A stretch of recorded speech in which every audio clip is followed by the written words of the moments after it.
Bienvenidos. Para nosotros es un gusto estar con ustedes. Es una bendición compartir una vez más la palabra de nuestro buen Dios. Gracias por los que están acá presentes y también por los que nos acompañan a través de las redes sociales. Esta semana hemos estado meditando un poquito acerca de lo que significa la santidad de Dios. Y al nuevamente escuchar en esta ocasión que hablamos sobre la santidad, nosotros muchas veces pensamos que la santidad es algo que solo Dios debería tener, porque Él es santo. Pero cuando nos contrastamos con su palabra y vemos que a nosotros también se nos es exigido el ser santos, entonces ahí uno dice, wow, ser santo como Él es santo, dice su palabra. Y ahora entiendo que la santidad para cada uno de los que estamos aquí como hijos de Dios no es una opción para nosotros. No es algo que si queremos hacer o que si no queremos hacer en nuestras vidas. Porque Dios resalta esa cualidad de su vida para hacernos entender que esa cualidad es fundamental en la vida de Él mismo. Imagínense un Dios que es todopoderoso, pero que no es santo. Imagínense a un juez que es nuestro buen Dios, pero que la santidad la deja a un lado. ¿Cuánto daño causaría? ¿Cuántas injusticias se verían en la tierra? O imagínense a un Dios que redime a su antojo porque simplemente no es un Dios santo. Entonces vemos que la característica principal que Dios remarca en su palabra es esa, la santidad. Y es tan importante para Dios la santidad que hay cerca de 600 versículos que hablan acerca de la santidad. Y no solo describiendo la santidad de Él, sino la santidad que usted y yo debemos tener en nuestras vidas. Hay algo que sucede con el tema del pecado, que es lo contrario, o lo que aparta la santidad de Dios de nuestras vidas. El pecado, cuando es confrontado con la santidad de Dios, no puede estar en el mismo sitio. Se repelen, como dice, el uno al otro. Cuando Dios se encuentra con el pecado en nuestras vidas, lo que eso causa son dos cosas: o destrucción o lejanía de parte de Dios. Si usted recuerda lo que sucede en el libro del Antiguo Testamento con la ciudad de Sodoma y Gomorra, fue eso, fue destrucción. ¿Por qué? Por el pecado que había en ese lugar. Y tristemente sucedió así mismo con los hijos de Elí, hijos de sacerdotes que estaban haciendo cosas que al Señor no le agradaban. Y simplemente el Señor no pudo decir, ¿sabe qué? Bueno, porque es hijo, entre comillas, ahorita podríamos decir, porque es hijo del pastor, se la voy a dejar pasar. Pero no, la santidad de Dios no deja pasar ese tipo de situaciones. Hay otra cosa también que sucede en el libro de Levítico, para que me acompañen. Esta es solo la introducción, Levítico 10, 1 al 3, que así mismo habla de otro evento que sucedió con los hijos de Aarón, que eran Nadab y Abiú. Dice, Nadab y Abiú, hijos de Aarón, tomaron cada uno su incensario y pusieron en ello fuego, sobre el cual pusieron incienso, y ofrecieron delante de Jehová fuego extraño, que él nunca les mandó. Y salió fuego de delante de Jehová y los quemó, y murieron delante de Jehová. Entonces Moisés le dijo a Aarón, de esto habla el Señor cuando dijo, entre los que se acercan a mí manifestaré mi santidad, y ante todo el pueblo manifestaré su gloria. La Biblia no especifica qué le molestó o qué tipo de fuego hizo, no. Simplemente que hizo algo que a Dios no le agradaba o de la manera como Dios le agrada.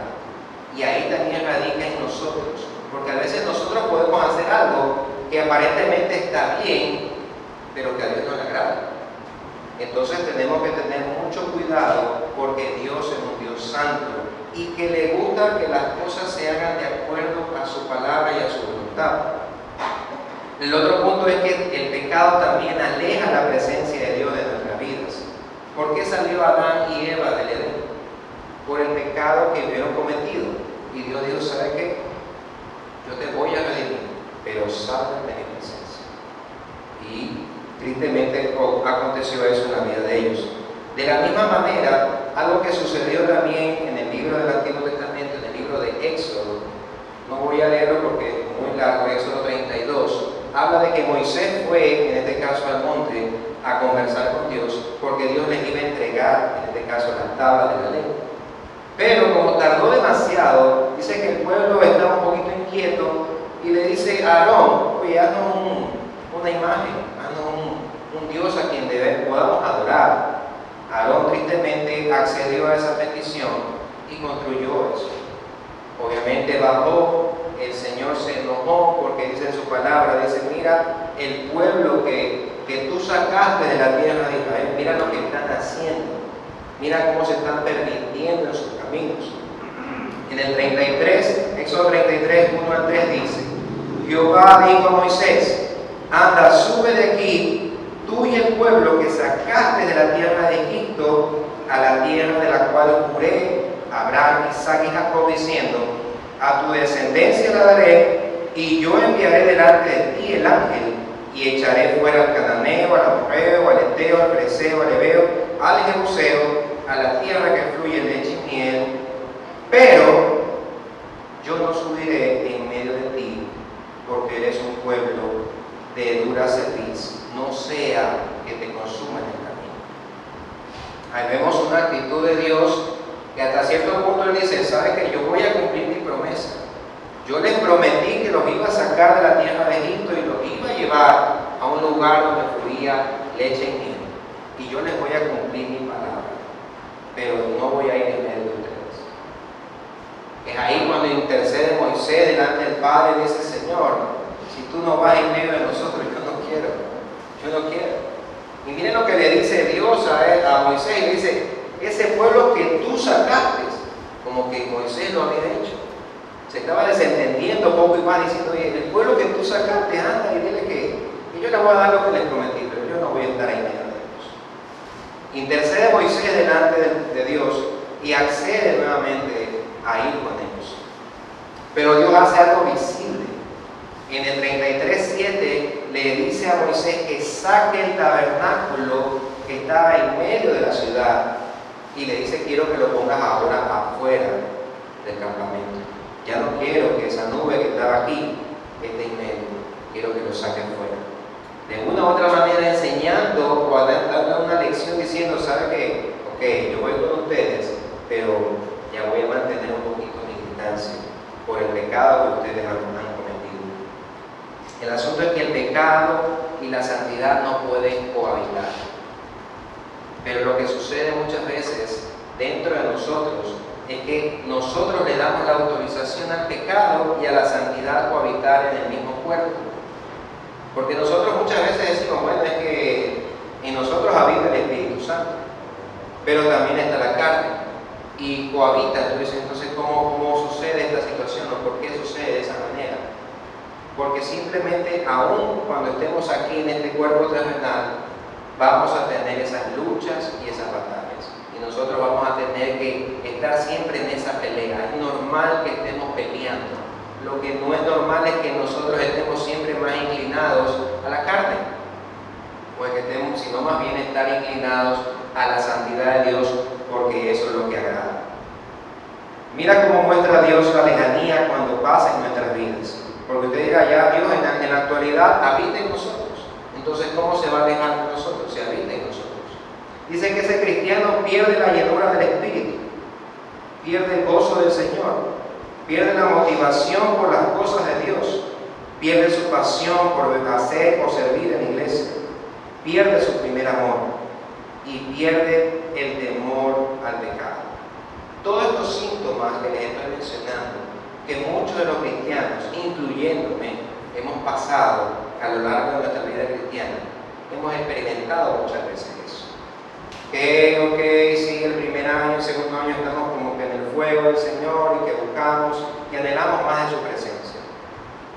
Pero de ahí comenzamos a simplemente a menguar, le damos cabida un poquito a que ya saben que este domingo mejor no voy, el otro sí voy, y bueno, entre semana ya sí, yo no puedo orar, estoy ocupado, no hay tiempo, y simplemente comenzamos a darle cabida a otras situaciones en nuestras vidas. Entonces ahí es donde el enemigo dice, aquí entro y comienzo y comienza tristemente el enemigo a minar el corazón del ser humano, del cristiano, y a comenzar a causar esa lejanía en nuestras vidas porque simplemente hemos descuidado la parte de la santidad. Quisiera que por favor me acompañen al libro de Primera de Pedro 1, 13 al 21. Ese es el pasaje que hoy vamos a estar compartiendo y desarrollando un poco. Primera de Pedro 1, 13 al 21. Dice la palabra de nuestro buen Dios: por tanto, ceñid los lomos de vuestro entendimiento, sed sobrios y esperad por completo en la gracia que se os traerá cuando Jesucristo sea manifestado. Como hijos obedientes, no os conforméis a los deseos que antes tenías estando en vuestra ignorancia, sino como aquel que os llamó es santo, sed también vosotros santos en toda vuestra manera de vivir, porque escrito está: sed santos porque yo soy santo.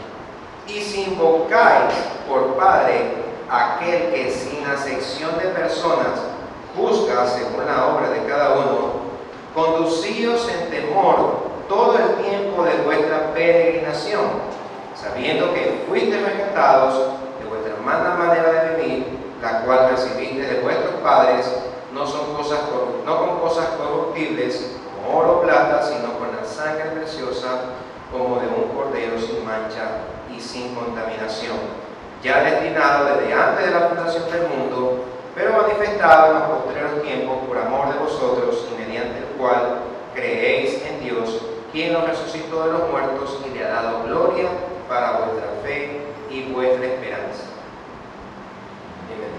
En este primer capítulo, Pedro empieza a declarar la palabra a un pueblo gentil, a los gentiles que estaban un poquito pasando por una situación difícil en la vida de ellos. Ellos no estaban tal vez con el apoyo principalmente de los apóstoles en ese lugar, sino que estaban huidos, estaban perseguidos en ese momento. Y Pedro lo que hace es lanzar una palabra de esperanza en los primeros 12 versículos, pero luego de eso, inmediatamente, al darle la esperanza de salvación, simplemente comienza y declara que tenemos que vivir una vida en santidad. Yo creo que la mayoría de los que estamos acá hemos experimentado y hemos visto que la iglesia del día de hoy estamos pasando por tiempos difíciles. Estamos pasando por tiempos donde nuestra fe está siendo probada. Y tristemente, como bien dice, muchos de nosotros hemos sido faltos de fe en estos tiempos. Hemos sido muchas veces tentados por el simplemente hecho de no venir a una iglesia, de no congregarnos. Eso nos ha hecho daño. Tal vez porque no teníamos tal vez esos hábitos espirituales de buscar la presencia de Dios en nuestras vidas. Entonces yo lo que noto aquí es la importancia que le da Pedro, que a pesar de que estén pasando por situaciones difíciles, que a pesar de que estén perseguidos, Pedro les demanda algo de parte de Dios. Y en conclusión, o el verso central de esto es el 16, que le dice: porque escrito está, sed santos porque yo soy santo. Y aquí veo en este verso 13 y 14 vamos a ver 5 imperativos que nos van a ayudar a vivir una vida en santidad. En el 13 dice: por tanto, ceñid los lomos de vuestro entendimiento. Eso significa que nosotros debemos preparar nuestro entendimiento, tener nuestra mente lista para actuar en situaciones difíciles. Muchos de nosotros estamos descuidando un poquito el tema de estar preparados para los tiempos que estamos viviendo. Muchos dicen: sí, se está cumpliendo lo que la palabra dice. Muchos dicen: sí, estamos viviendo los últimos tiempos. Pero ¿cuánto de lo que estamos acá nos estamos preparando en verdad para estar listos para ese tiempo de la venida del Señor? Usted debería estar más apegado a las cosas espirituales en este tiempo. Usted debería estar anhelando por buscar más de su presencia. Usted debería estar básicamente metido en cada reunión, escuchando la palabra todos los días, buscando la presencia de Dios en sus casas, porque si estamos en los tiempos que decimos que estamos, entonces tenemos que estar preparados en nuestra mente. Nosotros debemos conocer las Escrituras, Debemos tener una vida orientada verticalmente, conectada con nuestro Dios. Tenemos que tener un juicio claro, una mente alerta. Muchos de nosotros no sabemos con lo que mañana nos vamos a topar allá afuera. A nosotros nos tocó vivir una situación, como mi esposa lo compartía, una situación difícil, una situación apremiante, y muchos otros hermanos de la iglesia lo han vivido, que han tenido que, tristemente, en muchos casos, hasta perder familiares. La pregunta es, ¿esa persona estaba preparada para lo que le pasó? Muchos de los casos, no. Muchos de los casos flaquearon. Muchos de los casos tiraron la toalla. Bueno, Dios, como no pasó lo que yo quería que pase. Bueno, pero de eso se trata, de preparar nuestro entendimiento, en tener nuestra mente lista para los tiempos que estamos viviendo. No podemos vivir como que, sí, ya se está controlando el tema. ¿Qué pasa si mañana nuevamente se alza la tasa de contagio? ¿Qué pasa si en su casa hay un contagio? ¿Qué pasa si pierde un familiar cercano? ¿Estamos listos para lo que se viene? ¿Estamos preparando nuestra mente, nuestro corazón con la palabra para resistir todo lo que se nos pueda venir en este presente? Porque es tan incierto. Ahorita decimos, sí, estamos libres, y mañana dice, bueno, a partir del día tal a tal, ya no vamos a poder circular. Y nosotros nos quedamos, yo tenía planes para hacer esto, porque iba a hacer esto. Muchos de nosotros estamos hasta cierto punto endeudados con las empresas eléctricas, agua. ¿Por qué? Porque en el tiempo de la pandemia no teníamos preparados ni siquiera económicamente los recursos para sustentar eso. No estábamos preparados. Si económicamente no estamos preparados, imagínense en nuestra mente. Debemos estar alertas y preparados para todo lo que se nos pueda venir. La segunda que dice este versículo dice, sed sobrios. Y eso tiene que ver mucho con el tema del dominio propio. Sinceramente, usted puede decir, o usted se ha puesto a pensar, de cuántos cristianos usted puede decir, sabe que esa persona está viviendo una vida, pero íntegra en su presencia. ¿Cuántos cristianos usted conoce que usted pueda decir eso? Muchos de los casos son contaditos con los dedos. En 1 Pedro 5:8 vuelve a decir, sed sobrios y velad, porque vuestro adversario el diablo, como león rugiente, anda alrededor buscando a quien devorar. Nosotros no podemos volver tristemente a lo que nosotros antes éramos, sino más bien ir hacia adelante, porque recuerde que el Señor nos sacó de una vida de deseos, de pecados y de situaciones adversas. Pero el ser sobrio y estar velando, eso significa que estemos alerta, porque tenemos un adversario que está dándonos la vuelta, y muchos de ellos saben cómo y por dónde entrar en nuestras vidas.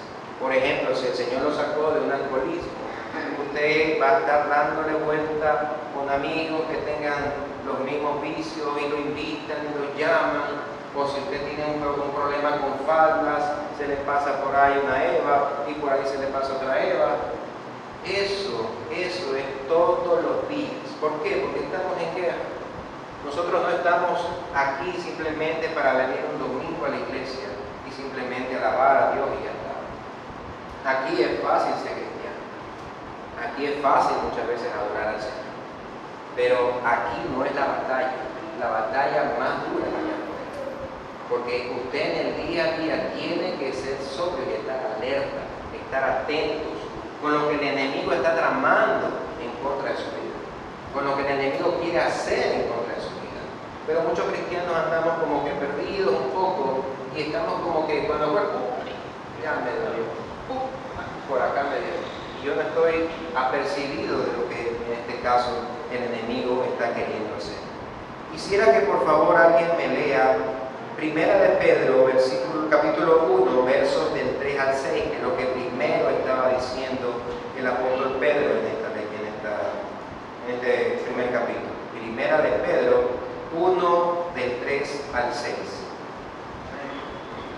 Ese me ayuda a entrar al tercer punto que dice, esperad por completo en la gracia que se os traerá cuando Jesucristo sea manifestado.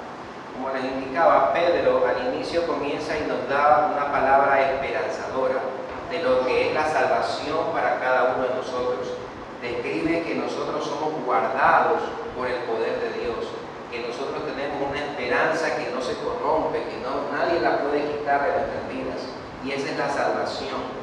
Pero algo que también dice es que aunque por un poco de tiempo pasemos por diferentes pruebas y situaciones, tranquilo, dice, es necesario que tengáis que ser afligidos. Muchos de nosotros pensamos que la vida cristiana siempre debe ser color de rosa. Hay lugares donde se dice que la vida cristiana es color de rosa. Que muchas veces si usted cae enfermo, que muchas veces si usted está sin trabajo, es tal vez por un pecado o tal vez por algo que hizo y cosas por el estilo. Pero Jesucristo fue claro. En el mundo tendremos que ser afligidos. Simplemente debemos, a pesar de las aflicciones, confiar porque Él venció al mundo. Nunca nos prometió Dios que la vida cristiana iba a ser fácil. Y algo que tenemos que tener muy en claro es que nosotros debemos siempre reconocer el valor del sacrificio que Jesucristo hizo por cada uno de nosotros. Porque muchas veces en los tiempos de aflicción nosotros nos desenfocamos de lo que Dios ya hizo por nosotros, de las promesas que usted y yo ya tenemos, y nos acercamos tanto el problema a la vista que nublan nuestro criterio y dejamos de dar gracias en medio de la situación. Porque es fácil dar gracias cuando todo está bien o cuando no pasa nada. Pero cuando estamos en tiempos difíciles, muchas veces reclamamos, muchas veces nos quejamos, muchas veces decimos ¿por qué a mí? Conversando con unos hermanos ayer, lo mismo, ¿por qué a mí? Porque muchas veces no entendemos lo que pasa en nuestra vida o lo que Dios quiere hacer a través de la situación que hemos pasado o que vamos a pasar en algún momento. El cuarto principio está en el versículo 14.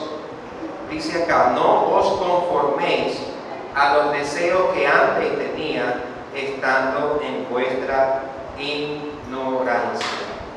La palabra conformarnos muchas veces se vuelve parte de nuestra vida.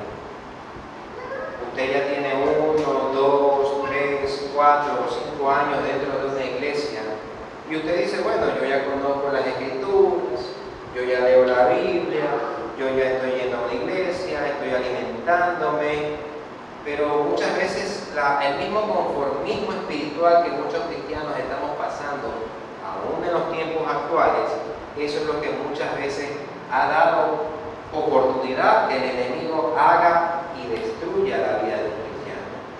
Hay muchos cristianos que tienen ya 10, 15, 20 años en una iglesia y que muchas veces ni siquiera se dan cuenta de que sus actos ya no son tan espirituales como antes, de que su reaccionar o su caminar con Dios se ha desviado en algún lado.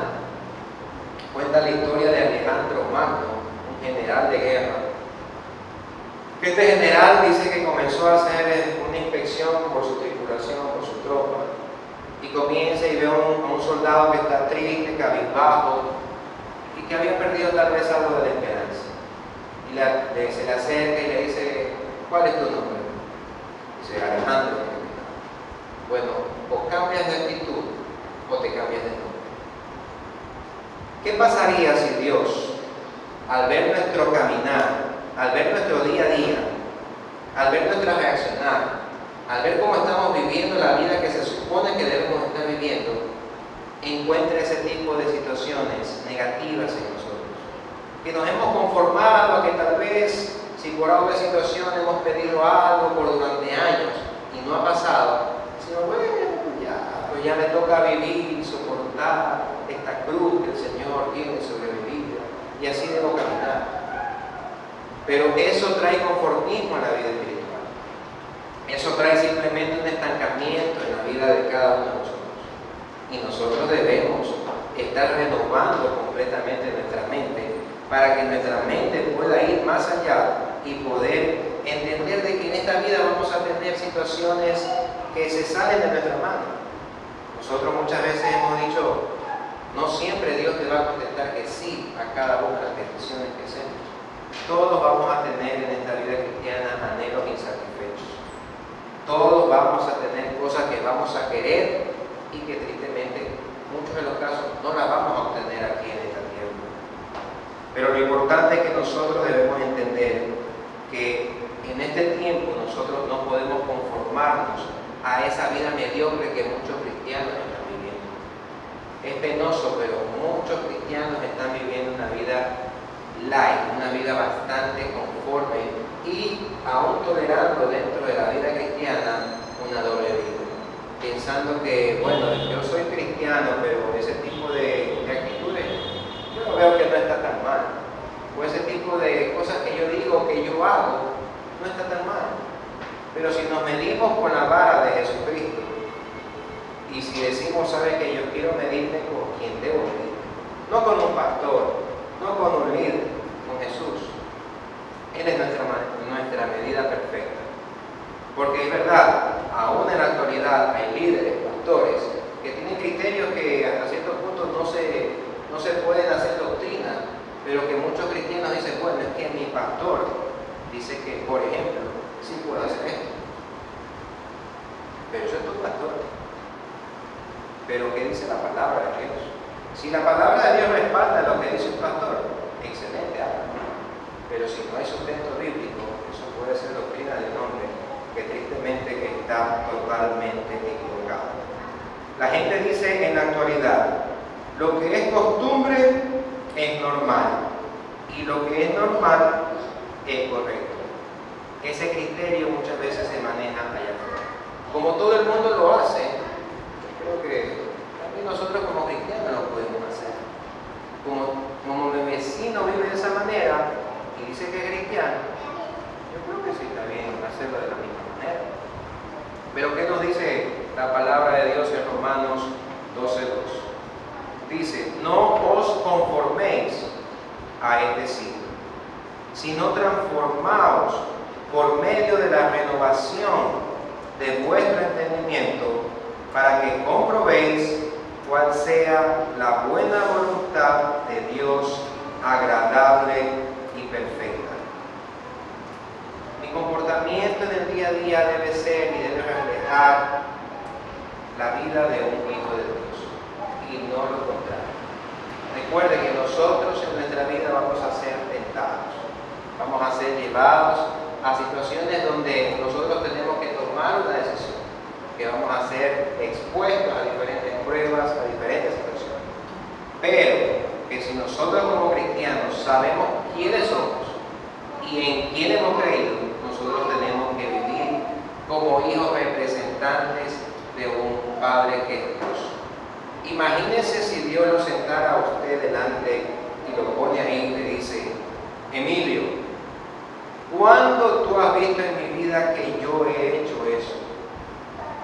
Emilio, ¿cuándo has visto que yo he respondido de tal o cual forma a mi esposa? ¿Cuándo tú has visto que yo he tratado de tal o cual situación a tus hijos?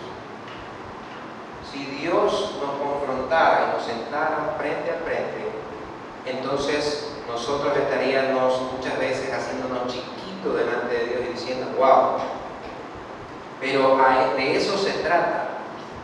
Primera de Corintios 11:1, ¿qué dice? Sed imitadores de mí, así como yo soy de Cristo. Nosotros tenemos la capacidad o tenemos la autoridad de decirle lo que acabo de decir a sus hijos, de que si su hijo se porta mal, usted sentado y decirle, mijo, ¿cuándo usted ha visto que yo le he faltado respeto a su mamá? ¿Cuándo? Dígame una sola vez donde yo le haya alzado la mano a su mamá. Porque hijos que tristemente, chiquitos o no chiquitos, ¡pum!, levantan la mano o se portan de tal o cual manera. Y los padres muchas veces nos quedamos, ¿por qué hizo eso? Entonces nosotros tenemos todo el derecho, porque venimos de esa línea de hacer las cosas como a Dios le agrada y no como a nosotros nos agrada. También dice en Gálatas 5:17, porque el deseo de la carne es contra el espíritu y el del espíritu es contra la carne, y estos se oponen entre sí para que no hagáis lo que quisierais. Imagínense lo que Dios está revelando aquí en su palabra, y que muchas veces el mismo Pablo lo declaraba: miserable de mí, ¿por qué hago lo que no quiero hacer y lo que quiero no hago? O sea, él decía: wow, quiero hacer el bien y no lo hago, termino haciendo todo lo contrario.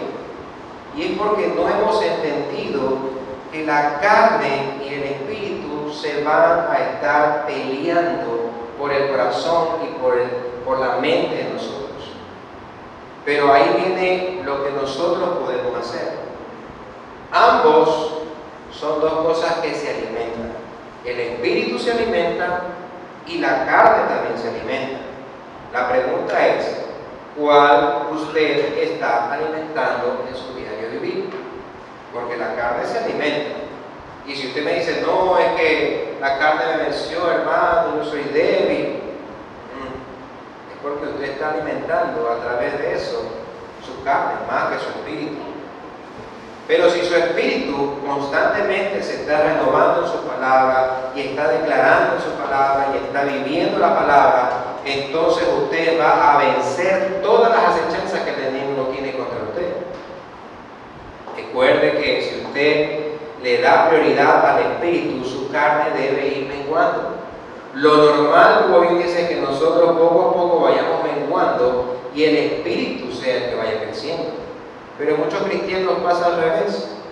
Ya con el pasar de los años, le bajamos la tonalidad al espíritu y muchas veces más la carne está saliendo de nosotros.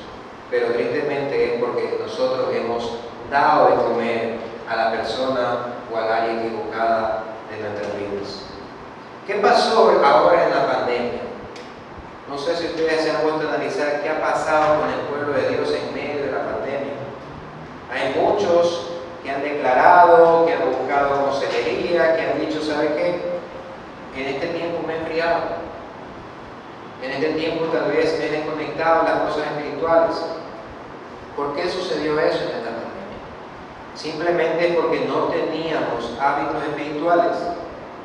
¿Qué hace usted si usted no tiene ningún buen hábito en su casa? Si usted dice: no puedo salir todo el día, ¿qué hago todo el día? No sé qué hacer. Bueno, pon televisión. Bueno, pon una película. Bueno, ponte a escuchar cualquier cosa. Porque no hay hábitos espirituales en la vida de ese cristiano. Pero ¿qué pasa con el cristiano que en no pandemia, él decía: ¿sabe qué? Yo todos los días voy a tener mi tiempo devocional. Todos los días voy a estar escuchando música cristiana. Bueno, todos los días voy a estar edificando mi vida. Voy a orar media hora, qué sé yo, la cantidad de tiempo que usted dispone. Entonces, esos hábitos espirituales, usted dice: bueno, muchas veces la gente dice: yo quisiera buscar más de las cosas de Dios, pero es que no tengo tiempo. Pero en la pandemia, lo que muchos cristianos hicieron, lo que menos hicieron, es buscar las cosas espirituales. Y se dedicaron a verse y a cansarse viendo Netflix y estar todo el día muchas veces haciendo cosas que tristemente te entretienen, pero no te edifican. Yo no estoy satanizando acá Netflix, véanlo en familia, pero también hay películas cristianas en YouTube. No muchas, pero hay. Y si no hay, YouTube. Entonces tenemos suficientes cosas que podemos hacer o cultivar en nuestra vida cristiana que nos van a ayudar a mantenernos firmes en los caminos del Señor. Ahora, el evento que tenemos ahora en las iglesias, de que haya ausentismo, eso no ocurre solamente en esta iglesia. He conversado con varios pastores, conocemos de muchos líderes que simplemente dicen: esto está pasando a nivel de toda la iglesia cristiana. Muchos se han apartado, muchos se han perdido en el camino, muchos se han extraviado, muchos están renegando ahora de Dios porque tal vez pasó algo en sus casas, pero es simplemente porque no estábamos preparados. Y nosotros venimos y pensamos que el venir a una iglesia es estar preparados cuando el Señor venga. En verdad, yo quisiera que aunque sea un domingo, venga el Señor, porque imagínense, si usted lo coge el lunes o martes que esté en otro lado y haciendo no sé qué, no sé si se vaya a ir. Pero la idea es que todos los días, nosotros debemos estar preparados. Si el Señor viene mañana, ¿no está preparado? Ay, sí, porque yo fui a la iglesia. Y si viene el miércoles, ay, no sé, porque no fui a la fe. Uy, es que el día de ayer no lo perdoné, ese amigo del trabajo, lo veo y me erizo. Entonces, no estamos preparándonos en nuestro diario vivir. Aquí nosotros saludamos a todos y todos somos amigos y ya, pero allá afuera tenemos que estar preparados. Yo veo o admiro ese tipo de cosas cuando muchas veces la gente sabe que se va a morir. Esa persona quiere dejar todo listo, quiere dejar todo pagado, quiere dejar todas las cuentas hechas, quiere pedirle perdón a todo el mundo y quiere estar a cuentas con todos, con Dios, quiere estar así porque ya sabe que se va a morir. Yo creo que de esa manera nosotros debemos vivir. Estar preparados para que en cualquier momento el Señor, si viene hoy mismo, que se vaya. Pero si Él es santo y usted no está en santidad, no le aseguro nada. El llamado a ser santo como Él es santo. ¿Por qué ser santo? En el versículo 15 dice, sino como aquel que os llamó es santo, sed también vosotros santos en toda vuestra manera de vivir. En la antigüedad y en la actualidad se sigue pensando que el tema de la santidad es un tema para ir a la iglesia o un tema muchas veces solamente espiritual. Voy a la iglesia, entonces me pongo bien bonito, le doy la mano a mi esposa, peinadito a los hijos y vengo a la iglesia porque es un lugar santo. Y entonces yo tengo que ir a ese lugar santo en santidad, pensando que es una cuestión externa. O por otro lado piensan que tal vez la palabra santidad no es solamente el tema de la moralidad. Yo tengo que ser correcto, tengo que ser justo, si me dan devuelto de más, lo devuelvo, si me dicen que mienta, no miento, eso es ser santo.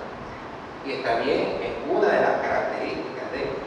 Pero prioritariamente la palabra santo, si usted se va al libro de Levítico, la palabra santo significa primariamente separación. Usted ve que Dios le dice, yo voy a tener un lugar santo, un lugar santísimo, una mesa, unos jarros, unos vasos, un altar, y todo eran objetos. Y todos los objetos y todas las cosas de ese lugar, Dios les dice santo. Entonces, ¿cómo puede ser moralmente santa una mesa? Ahí no hay nada de moralidad. Porque primariamente la palabra de Dios, santidad, significa separación. Entonces, ¿cómo se aplica en nuestras vidas? En que nosotros somos primariamente separados para, reservados para, de exclusividad del dueño, en pocas palabras. Y eso es lo que el cristiano muchas veces no termina de entender. Porque pensamos que sí, el ser cristiano es chévere, es lo moralmente más correcto que puedo ser, yo trato de no hacerle daño a nadie, de vivir mi vida correcta, de hacer las cosas que a Dios le agrada. Pero cuando hablamos ya de exclusividad y de que ya yo no mando, sino que manda el dueño, entonces ahí como que ya, ahí decimos, ahí ahí me suena como que no le está poniendo un poquito de gracia, mi hermano. Usted quiere que de ser, ya se va al extremo, ya suena como legalismo, el tema de decirle, usted es exclusivo propiedad de Dios, cuando la palabra de Dios nos dice que somos propiedad de Él. ¿Qué pasa cuando nosotros nos arrepentimos muchas veces? Porque el arrepentimiento no es netamente un proceso de arrepentirse y al otro día ser santo, sino que es un proceso que vivimos cada uno de nosotros y nosotros tenemos que vivir de acuerdo a eso. Quisiera leerles algo que compartió un teólogo llamado Jonathan Edwards. Dice, quien fue el teólogo más grande de Estado que Estados Unidos haya tenido, y la revista británica le concedió el título del académico más brillante, y el cual tenía un testimonio que fue un hombre íntegro, dijo esto acerca de él: cuando veo dentro de mi corazón, percibo su infinita maldad, creo que es un abismo más profundo que el infierno. Él dice, cuando oro, peco. Cuando predico, peco. Tengo que arrepentirme de mi arrepentimiento y mis lágrimas necesitan lavarse diariamente en la sangre de Cristo. Eso lo dijo Jonathan Edwards. No era un cristiano promedio de que iba a la iglesia. Era un hombre consagrado totalmente a Dios. Y él hace esas declaraciones. ¿Por qué la hizo? Porque entendió lo limitado que muchas veces podemos ser nosotros. Que muchas veces nos presentamos delante de Dios y decimos, no, Señor, yo no tengo nada, yo soy santo porque más. Pero muchas veces hay dentro de nosotros cosas que necesita el Señor sacar. Él dice, cuando oro, peco. Usted se ha puesto a pensar en que si usted cuando está orando peca. La palabra de Dios dice que cuando nosotros oramos, muchas veces oramos mal porque pedimos mal. Entonces muchas veces dice que nosotros pedimos para nuestros deleites, para lo que a nosotros nos interesa, pero no oramos conforme a la voluntad de Dios. Entonces por eso Él se basa en que nosotros cuando oramos, pecamos. Cuando predico, peco, dice, porque era un pastor. Así que yo también estoy aquí pecando. Porque Dios discierne aún las intenciones de mi corazón. Aún muchas veces nosotros como predicadores podemos sacar cosas que la palabra no dice y decirlas como una doctrina. Y podemos estar pecando porque estamos enseñando a un pueblo de manera errada. Dice que debemos arrepentirnos de nuestro arrepentimiento. Porque como les decía, el arrepentimiento es simplemente un proceso. Porque este hermano dice que el arrepentimiento es como lo que hace un tornillo en una madera. Entra y penetra y penetra. Cuando nosotros arrepentimos, Dios quita el tornillo. Pero ya las heridas, los daños que vaya haciendo, siguen ahí. Y muchas veces volvemos a caer. Pasa un mes, 2 meses y usted dice, otra vez mentí. Yo ya me había arrepentido de que ya te había prometido, Señor, que no iba a volver a mentir. Pero muchas veces es porque no entendemos que estamos en un proceso. La naturaleza de Dios es esta. Nosotros debemos ser imitadores de Él, así como nosotros somos de Cristo. Yo creo que lo más difícil que nosotros podemos decirle a alguien es, ¿quieres ver a Cristo? Entonces sigue mis huellas. El sentarnos, como les había mencionado, a sus hijos y decirle, si tú me has visto a mí solo una vez hacer esto o aquello, o decir esto o aquello, es para una persona que está viviendo en integridad. Así que no cualquiera va a hacer lo que yo le estoy diciendo. ¿Por qué? Porque muchas veces nuestra naturaleza pecaminosa nos lleva a hacer cosas que no son agradables delante de Dios. Pero la responsabilidad como cristianos es de ser imitadores de aquel a quien nosotros servimos. La palabra del Señor dice que Él nos hace santos. Nosotros se nos ha dicho, ustedes son pueblo escogido por Dios, nación santa. Él no nos pregunta a cada uno de nosotros si nosotros queremos o no queremos ser santos. Cuando Él nos hace el llamado y a usted lo atrae a su presencia, Él ya le da el título de santo y simplemente después le dice, vive como tal. Usted dice que es santo, yo digo que usted es santo, usted tiene que vivir como yo le digo que los santos viven, cumpliendo y evidenciando la palabra de nuestro buen Dios. En Corintios 6, 19 y 20 dice lo siguiente: ¿acaso no saben que su cuerpo es templo del Espíritu Santo, quien está en ustedes y al que han recibido de parte de Dios? Ustedes no son sus propios dueños, fueron comprados por un precio. Por tanto, honren con su cuerpo a Dios. La palabra de nuestro buen Dios nos deja en claro que nosotros no parecemos nuestros propios dueños, o muchas veces queremos y vivimos o actuamos como propios dueños, pero entendemos que Dios es el que hace esto. Quisiera que por favor alguien me lea en 1 de Pedro 1, 20 y 21. Mis hermanos, Dios prefirió morir en una cruz y ser condenado. Él pagó un precio muy alto por cada uno de nosotros. Si eso no es suficiente para que nosotros vivamos y obedezcamos su palabra, sinceramente no habrá nada más que Dios pueda hacer por usted y por mí que nos motive a buscar la santidad como debemos buscar. Dios ya pagó un precio. Dios ya lo escogió a usted, ya le dio un título de santo. Es nuestra responsabilidad como cristianos hacer lo que tenemos que hacer, y más aún en los tiempos que estamos viviendo actualmente. Nosotros deberíamos estar en cada lugar que podamos, predicando la palabra, en cada lugar que tengamos la oportunidad, siendo de influencia para otros. ¿Por qué? Porque Dios nos ha llamado y ha pagado un precio muy alto por su vida, por su santidad, por su presencia. Yo creo que es necesario en estos tiempos que estamos viviendo que cada uno de nosotros evaluemos cómo estamos viviendo la santidad que Dios demanda de cada uno de nosotros. Póngase de pie, por favor, en esta mañana.